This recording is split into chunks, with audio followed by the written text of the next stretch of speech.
Façam um bom dia! Tudo bem? Como é que você está?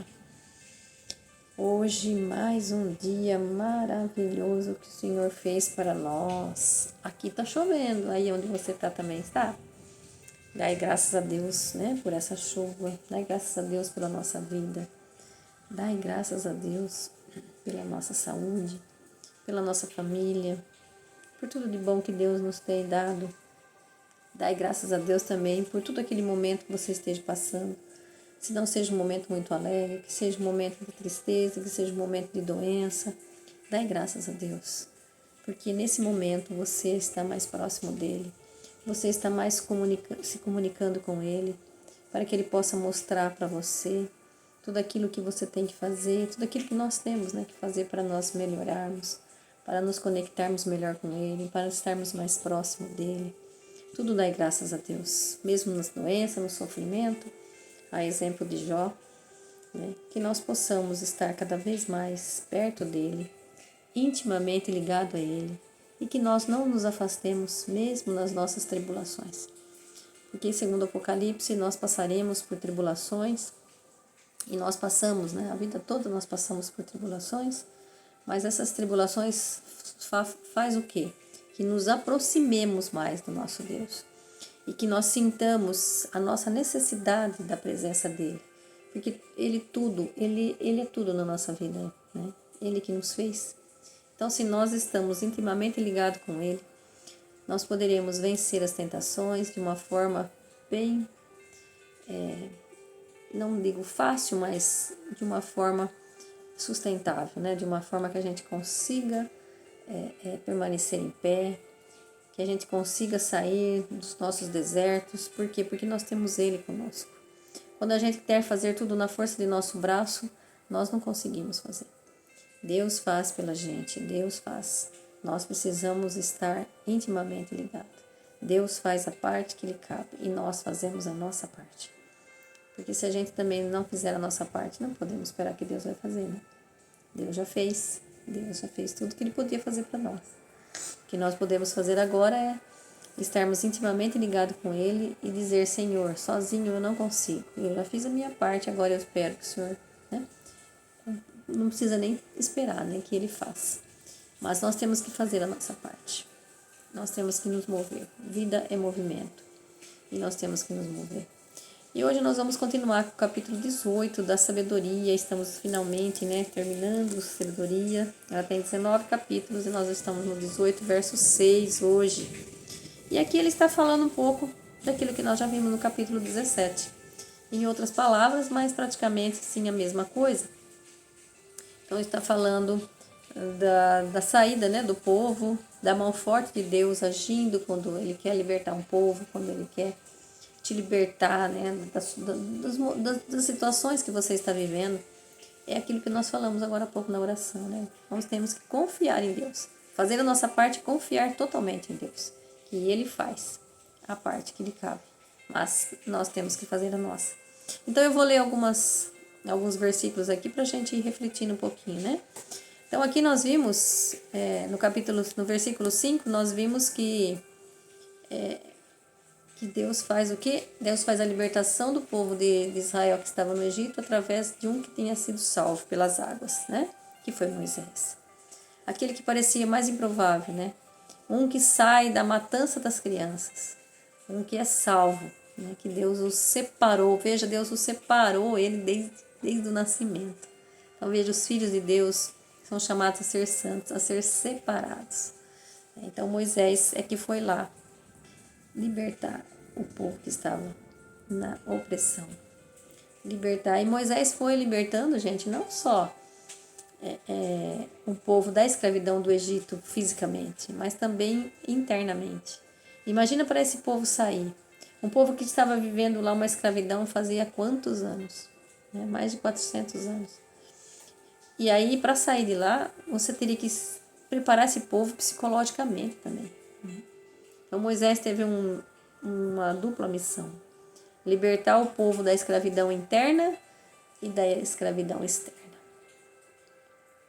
Então que nós possamos, assim como Moisés, né, que a gente possa enxergar e ver aquilo que Deus está pedindo para a gente fazer. Né? Liberte-se dessa escravidão interna que você tem, né? Essa escravidão da culpa, do não merecimento, a escravidão de você achar que precisa da aprovação das pessoas para fazer as coisas aqui na Terra. Né? Deus já te fez aprovado. Né?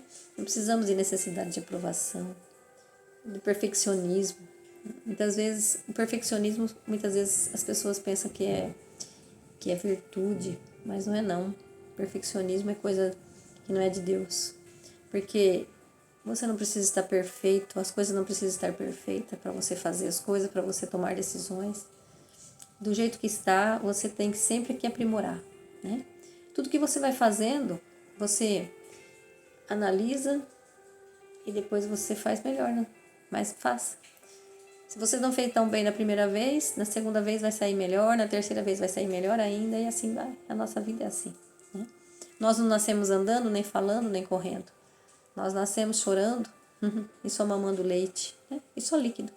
Depois nós começamos a desenvolver, a crescer, começamos a comer comida sólida, começamos a engatinhar, a sentar, a andar e falar e correr.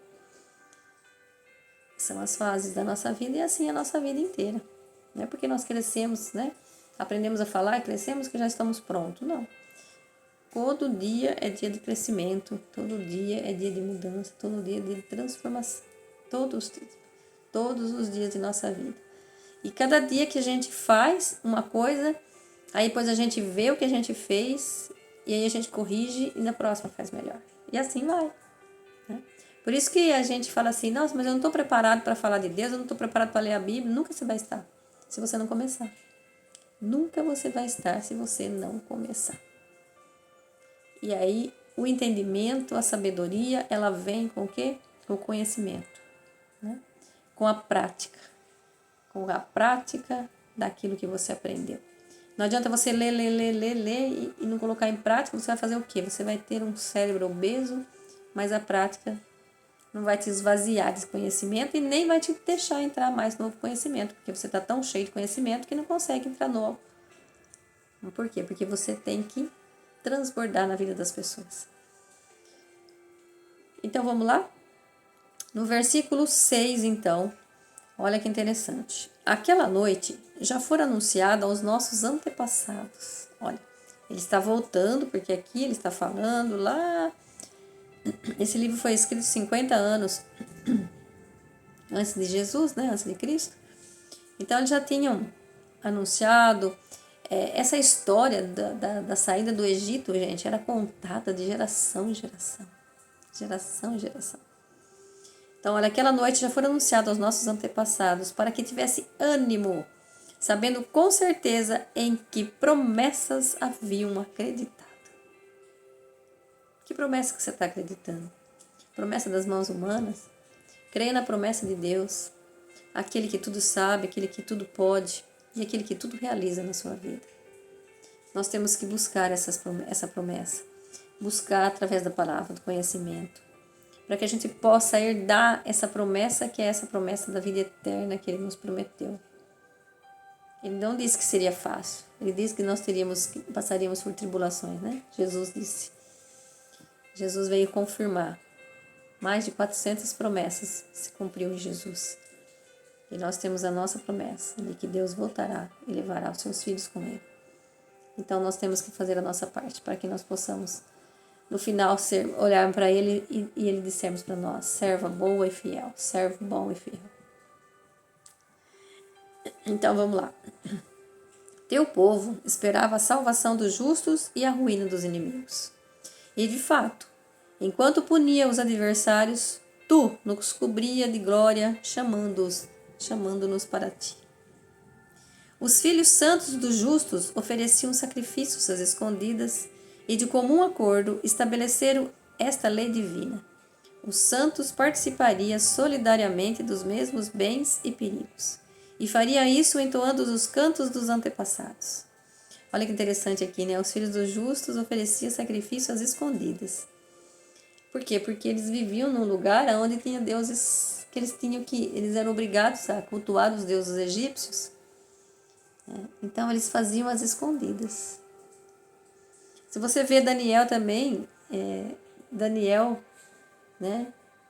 E os amigos de Daniel, eles foram jogados na fornalha. Por quê? Porque eles faziam às escondidas aqui o culto a Deus verdadeiro. Por quê? Porque o rei não queria que eles fizessem. E decretou uma lei que todo aquele que fizesse culto ao Deus que não fosse o Deus do rei, seria jogado na fornalha. E eles desobedeceram, foram jogados na fornalha, mas o fogo não os queimou. Então veja, nós não podemos cultuar deuses, ídolos, imagens. Nosso Deus não tem imagem. O nosso Deus é o Deus que você vê em tudo aquilo que Ele criou. Em você, na natureza. A natureza que tem vida. A natureza que dá fruto. A natureza que te sustenta. Essas são as criaturas de Deus. Como negar a existência de Deus? Esse é o nosso Deus. E aí eles fariam isso entoando os cânticos dos antepassados. Olha que lindo. Servia como eco os gritos confusos dos inimigos. Veja, o eco dos gritos confusos dos inimigos e ressoavam as lamentações dos que choravam seus filhos. Ele está contando daquela noite ainda, né? Ele vai no versículo 18, 17 e 18, está falando da saída, né? E do choro dos filhos. Quer dizer, o choro das pessoas pelos filhos que haviam morrido, né? Os primogênitos. Então ele fala aqui, ó, no versículo 10.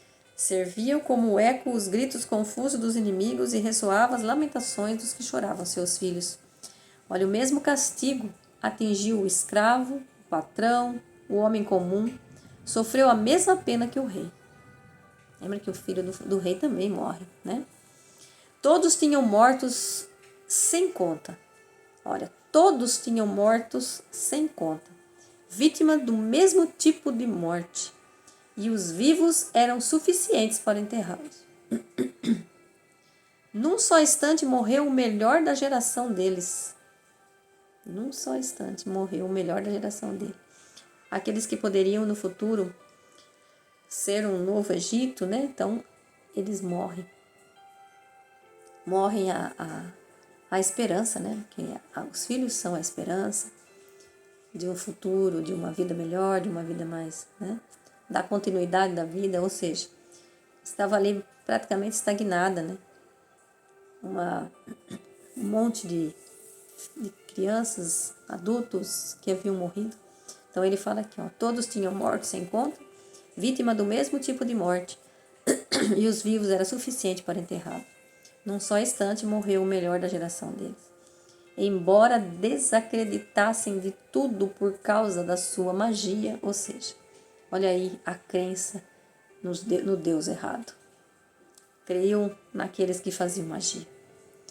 Então, embora desacreditassem de tudo por causa da sua magia, quando seus primogênitos morreram, eles reconheceram que aquele povo era filho de Deus. E é nesse momento que ele manda o povo partir, como nós vimos lá no Êxodo 12 ontem, né? Vai embora com seus filhos.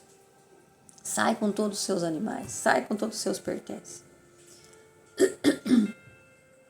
Então eles reconhecem que aquele povo era filho de Deus. Não tinha como, né, gente? Como não acreditar? Enquanto um silêncio profundo envolvia todas as coisas e a noite estava pela metade, a tua palavra toda poderosa veio do alto do céu, do seu trono real, como guerreiro implacável, e se atirou sobre uma terra condenada ao extermínio. Ela trazia como espada afiada a tua ordem sem apelação. Parou e encheu tudo de morte. Tocava o céu e caminhava sobre a terra. Então, subitamente, fantasma de sonhos terríveis os abalaram. Os terrores inesperados se apoderaram deles.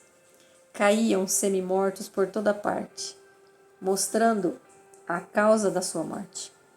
De fato, sonhos pavorosos já os tinham avisado sobre o acontecimento, para não morrerem sem saber o motivo do seu sofrimento. Veja, como que eles tinham? Moisés estava o tempo todo falando. Moisés estava o tempo todo anunciando. Né? Queria vir, queria vir, queria vir. Ia acontecer isso, ia acontecer aquilo, e eles não queriam acreditar. Então, eles não morreram sem saber o motivo do seu sofrimento. Também os justos foram atingidos pela provação da morte. E no deserto foi abatido em grupo numeroso. Mas a ira não durou muito tempo, porque um homem irrepreensível apressou-se em defendê-los. Manejando as armas do seu ministério sacerdotal, a oração e o incenso pelos sacerdotes, ele enfrentou a ira divina e deu fim à desgraça, mostrando que era teu servo. Venceu a ira divina, não como força do corpo, nem com a força do corpo, nem pelo poder das armas.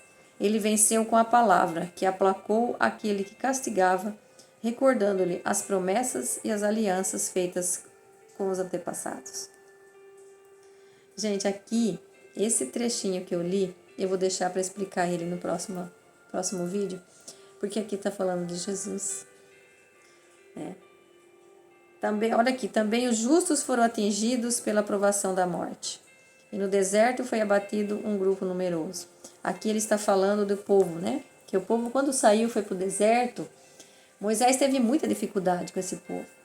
Porque eles tinham uma vivência muito, muito enraizada lá no Egito.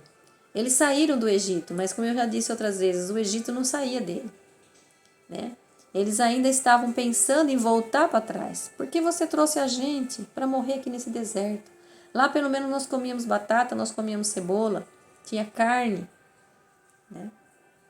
Veja, para você mudar, para você sair da situação que você está, para você ouvir a voz de Deus que fala, né? Que falou para Abraão, sai da tua terra e vai para uma terra que eu te mostrarei. Ou seja, ele saiu sem saber para onde ele ia. E muitas vezes na nossa vida nós temos que também sair da terra que nós estamos, sair do comodismo que nós estamos, né? Para ir para um lugar melhor, para ir para aquilo que Deus nos preparou, a promessa que Deus tem para nós, de uma vida e vida em abundância. Mas muitas vezes nós não queremos ir. Por quê? Porque a gente não quer sair do comodismo, não quer sair como é que fala? Quando você é concursado, estabilidade. Você não quer sair da estabilidade. É melhor pingar na estabilidade do que você arriscar um futuro melhor, uma vida melhor que Deus tem para você. Se Abraão não tivesse saído da terra dele, veja, Abraão ele tinha muitos bens, mas ele sai em busca de uma promessa. Porque através de você, né? Através de você, haverá uma descendência tão numerosa como as estrelas do céu, como as areias da praia do mar. Se Abraão não tivesse escutado a promessa, ele não tivesse saído, não teria essa descendência. Não teria essa descendência. Ele creu, né? Ele acreditou na palavra. E nós muitas vezes não acreditamos na palavra que Deus tem para nós, que Jesus veio por nós, que morreu por nós para nos libertar, para que nós possamos ter uma vida mais justa, uma vida digna já aqui na terra, nos preparando para a vida eterna. E muitas vezes nós não acreditamos. E aí nós murmuramos e reclamamos, assim como o povo também no deserto. Então ele fala aqui, e foi abatido um grupo numeroso, mas a ira não durou muito tempo. E aqui também a gente pode colocar, né, pelos pecados dos homens, né, e Deus manda Jesus, né, manda Jesus para que Jesus possa ser a transformação na nossa vida, através dos ensinamentos dele.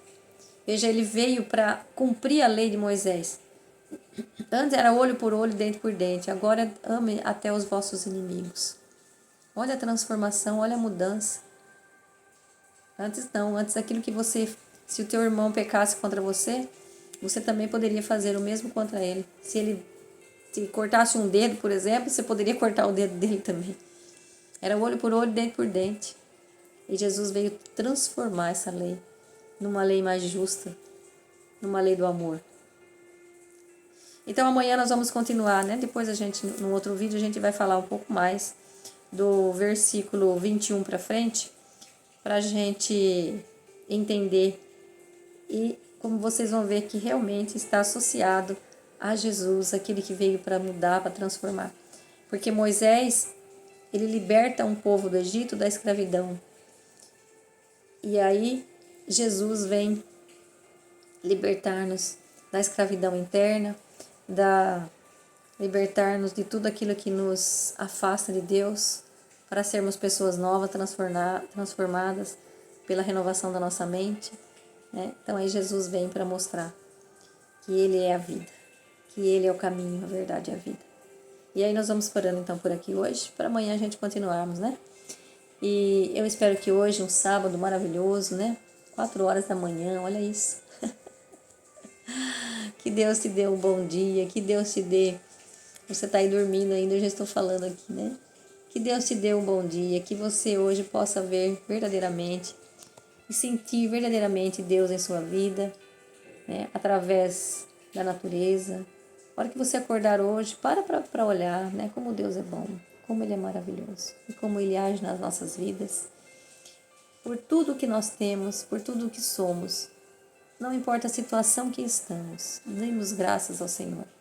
Porque reclamação, gente, só vai nos afastar dele e vai nos aproximar mais daquele que é inimigo dele, que é o pai da reclamação.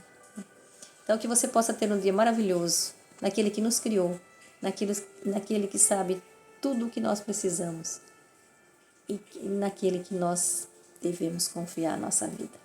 Fica com ele, beijo no seu coração.